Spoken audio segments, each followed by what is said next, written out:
The Enchanted April. Chapter 16. And so the second week began, and all was harmony. The arrival of Mr. Wilkins, instead of, as three of the party had feared and the fourth had only been protected from fearing by her burning faith in the effect on him of San Salvatore, disturbing such harmony as there was, increased it. He fitted in. He was determined to please, and he did please. He was most amiable to his wife, not only in public, which she was used to, but in private, when he certainly wouldn't have been if he hadn't wanted to. He did want to.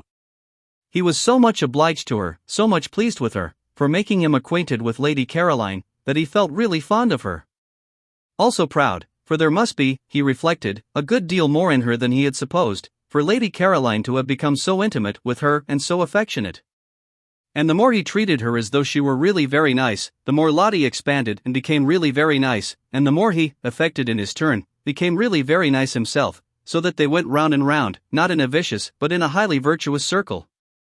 Positively, for him, Mellersh petted her. There was at no time much pet in Mellersh, because he was by nature a cool man, yet such was the influence on him of, as Lottie supposed, San Salvatore, that in this second week he sometimes pinched both her ears, one after the other, instead of only one, and Lottie, marveling at such rapidly developing affectionateness, wondered what he would do, should he continue at this rate, in the third week, when her supply of ears would have come to an end. He was particularly nice about the washstand, and genuinely desirous of not taking up too much of the space in the small bedroom. Quick to respond, Lottie was even more desirous not to be in his way, and the room became the scene of many an affectionate combat degenericide, each of which left them more pleased with each other than ever. He did not again have a bath in the bathroom, though it was mended and ready for him, but got up and went down every morning to the sea, and in spite of the cool nights making the water cold early had his dip as a man should, and came up to breakfast rubbing his hands and feeling, as he told Mrs. Fisher, prepared for anything. Lottie's belief in the irresistible influence of the heavenly atmosphere of San Salvatore being thus obviously justified, and Mr. Wilkins, whom Rose knew as alarming and Scrap had pictured as icily unkind, being so evidently a changed man, both Rose and Scrap began to think there might after all be something in what Lottie insisted on, and that San Salvatore did work purgingly on the character. They were the more inclined to think so, and that they too felt a working going on inside themselves. They felt more cleared, both of them, that second week. Scrap in her thoughts, many of which were now quite nice thoughts, real amiable ones about her parents and relations, with a glimmer in them of recognition of the extraordinary benefits she had received at the hands of what? Fate? Providence, anyhow of something, and of how, having received them, she had misused them by failing to be happy, and Rose in her bosom, which though it still yearned to some purpose, for she was reaching the conclusion that merely inactively to yearn was no use at all, and that she must either by some means stop her yearning or give it at least a chance, remote, but still a chance of being quieted by writing to Frederick and asking him to come out. If Mr. Wilkins could be changed, thought Rose, why not Frederick? How wonderful it would be, how too wonderful, if the place worked on him too and were able to make them even a little understand each other, even a little be friends. Rose, so far had loosening and disintegration gone on in her character, now was beginning to think her obstinate straight-lacedness about his books and her austere absorption in good works had been foolish and perhaps even wrong. He was her husband, and she had frightened him away. She had frightened love away, precious love, and that couldn't be good. Was not Lottie right when she said the other day that nothing at all except love mattered? Nothing certainly seemed much use unless it was built up on love. But once frightened away, could it ever come back? Yes, it might in that beauty, it might in the atmosphere of happiness Lottie and San Salvatore seemed between them to spread round like some divine infection. She had, however, to get him there first, and he certainly couldn't be got there if she didn't write and tell him where she was. She would write. She must write, for if she did there was at least a chance of his coming, and if she didn't there was manifestly none. And then, once here in this loveliness, with everything so soft and kind and sweet all round, it would be easier to tell him, to try and explain, to ask for something different, for at least an attempt at something different in their lives in the future, instead of the blankness of separation, the cold of nothing at all but the great windiness of faith, the great bleakness of works. Why, one person in the world, one single person belonging to one, of one's very own, to talk to take care of, to love, to be interested in, was worth more than all the speeches on platforms and the compliments of chairmen in the world.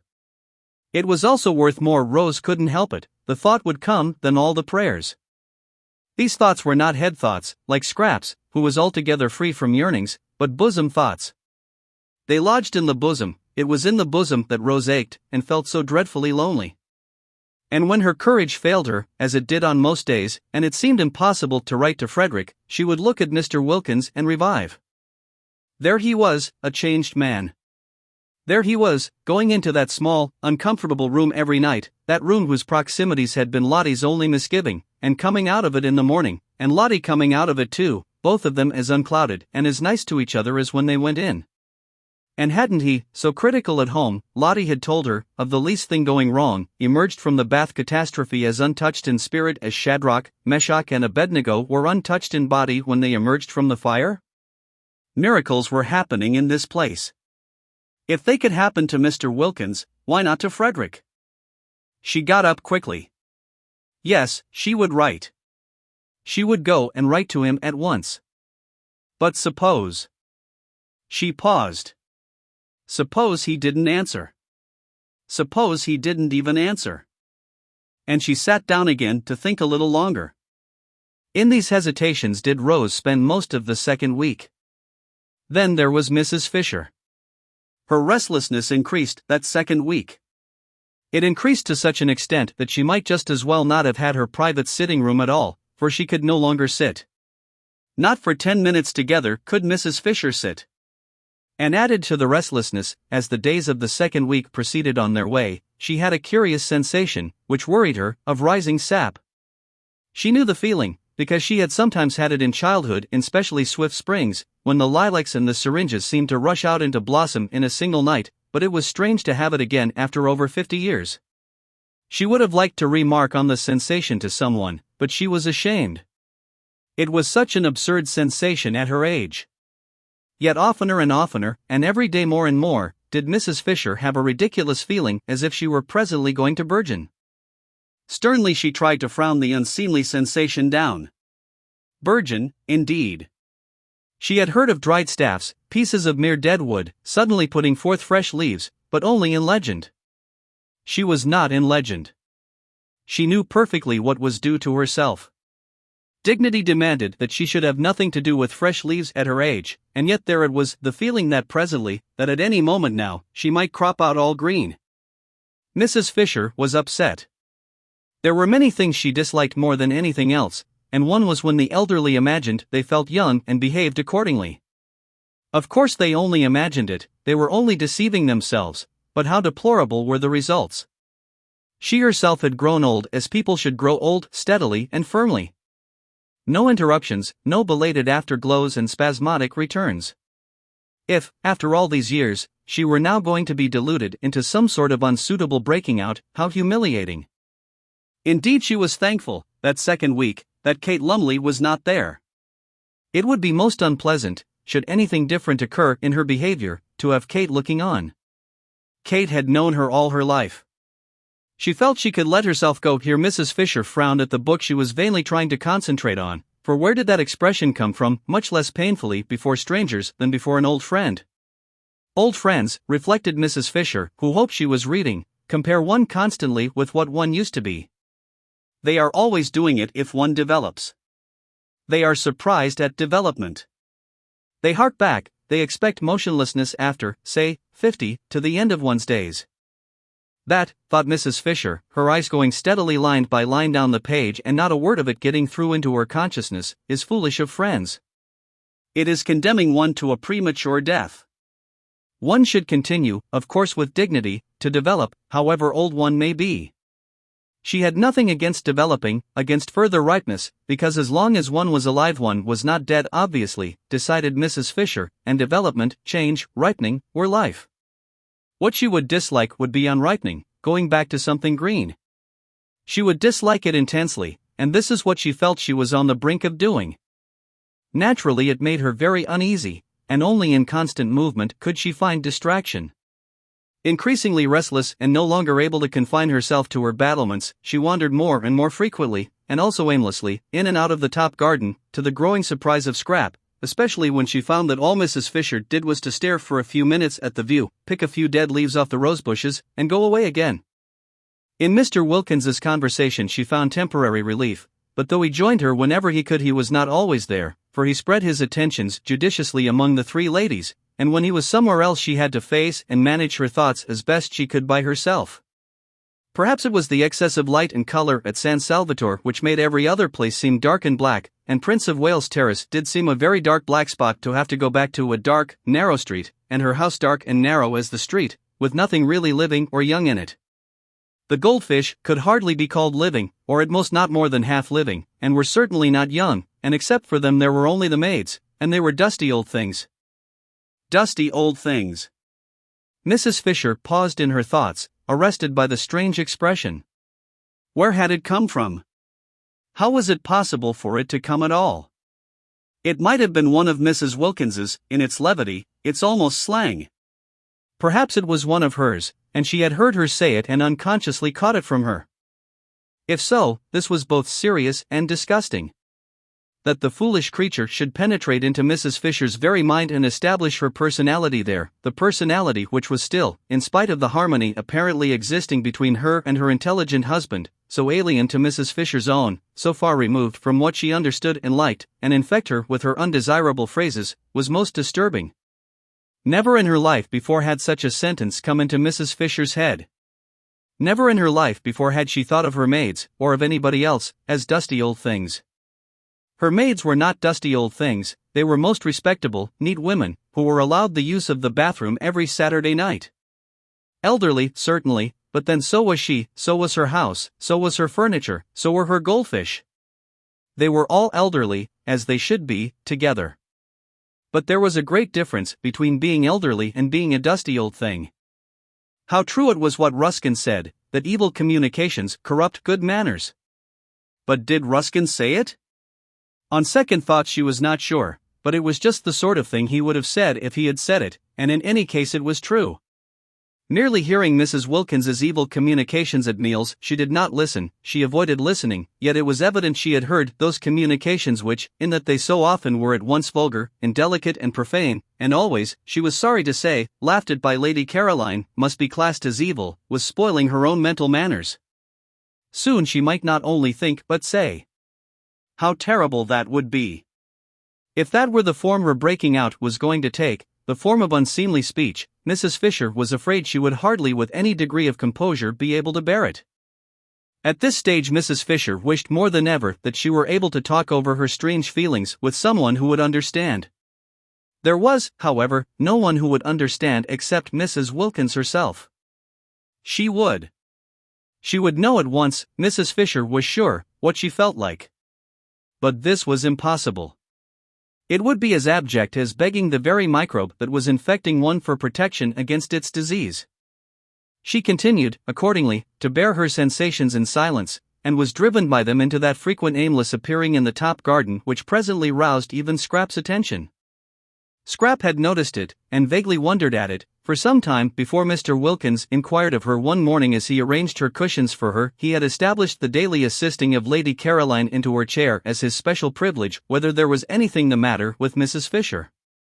At that moment Mrs. Fisher was standing by the eastern parapet, shading her eyes and carefully scrutinizing the distant white houses of Mezzago. They could see her through the branches of the daphnes. "I don't know," said Scrap. "She is a lady, I take it," said Mr. Wilkins, who would be unlikely to have anything on her mind. "I should imagine so," said Scrap, smiling. "If she has, and her restlessness appears to suggest it, I should be more than glad to assist her with advice." "I am sure you would be most kind." "Of course she has her own legal adviser, but he is not on the spot." "I am." "And a lawyer on the spot," said Mr. Wilkins, who endeavored to make his conversation when he talked to Lady Caroline light, aware that one must be light with young ladies, is worth two in. We won't be ordinary and complete the proverb, but say London.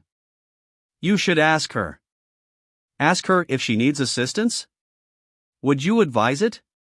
Would it not be a little delicate to touch on such a question, the question whether or no a lady has something on her mind?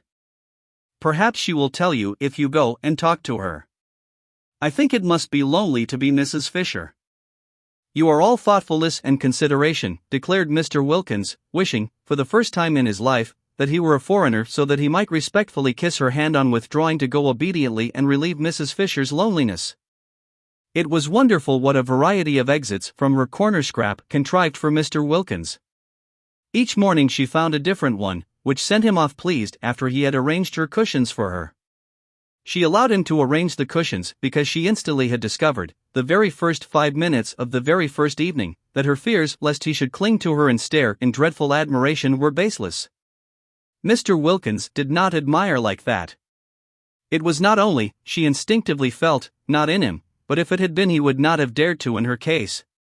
He was all respectfulness. She could direct his movements in regard to herself with the raising of an eyelash. His one concern was to obey.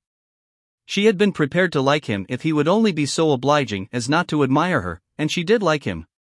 She did not forget his moving defenselessness the first morning in his towel, and he amused her, and he was kind to Lottie. It is true she liked him most when he wasn't there, but then she usually liked everybody most when they weren't there. Certainly, he did seem to be one of those men, rare in her experience, who never looked at a woman from the predatory angle. The comfort of this, the simplification it brought into the relations of the party, was immense. From this point of view Mr. Wilkins was simply ideal, he was unique and precious. Whenever she thought of him, and was perhaps inclined to dwell on the aspects of him that were a little boring, she remembered this and murmured, "But what a treasure!" Indeed, it was Mr. Wilkins's one aim during his stay at San Salvatore to be a treasure. At all costs the three ladies who were not his wife must like him and trust him. Then presently when trouble arose in their lives, and in what lives did not trouble sooner or later arise, they would recollect how reliable he was and how sympathetic, and turn to him for advice. Ladies with something on their minds were exactly what he wanted. Lady Caroline, he judged, had nothing on hers at the moment, but so much beauty, for he could not but see what was evident, must have had its difficulties in the past and would have more of them before it had done.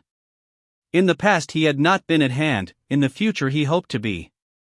And meanwhile the behavior of Mrs. Fisher, the next in importance of the ladies from the professional point of view, showed definite promise. It was almost certain that Mrs. Fisher had something on her mind. He had been observing her attentively, and it was almost certain. With the third, with Mrs. Arbuthnot, he had up to this made least headway, for she was so very retiring and quiet.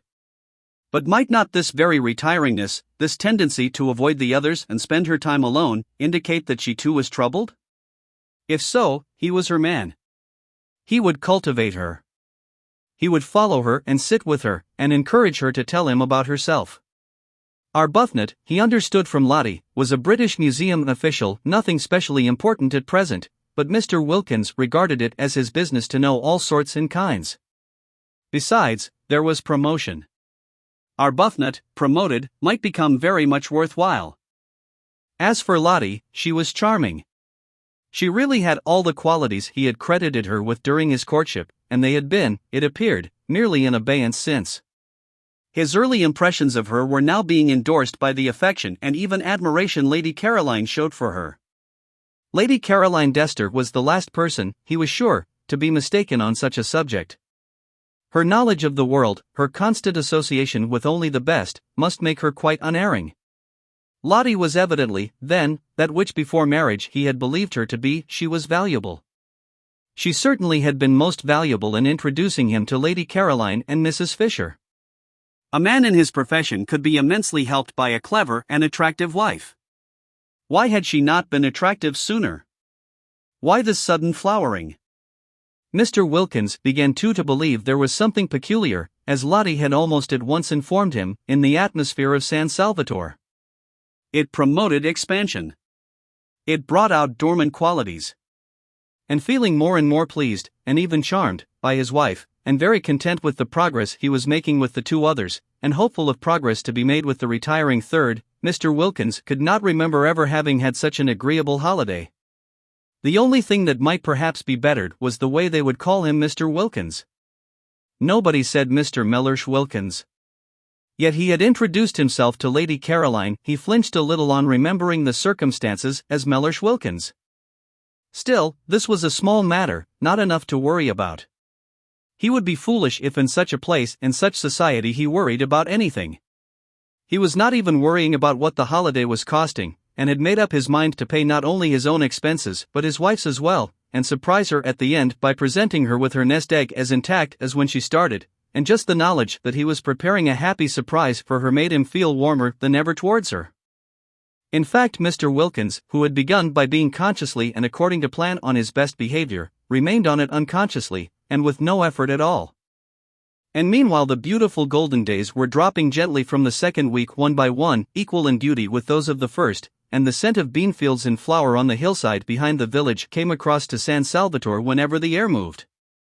In the garden that second week the poet's eyed narcissus disappeared out the long grass at the edge of the zigzag path, and wild gladiolus, slender and rose-colored, came in their stead. White pinks bloomed in the borders, filing the whole place with their smoky sweet smell, and a bush nobody had noticed burst into glory and fragrance, and it was a purple lilac bush. Such a jumble of spring and summer was not to be believed in, except by those who dwelt in those gardens. Everything seemed to be out together, all the things crowded into 1 month, which in England are spread penuriously over 6. Even primroses were found one day by Mrs. Wilkins in a cold corner up in the hills, and when she brought them down to the geraniums and heliotrope of San Salvatore they looked quite shy.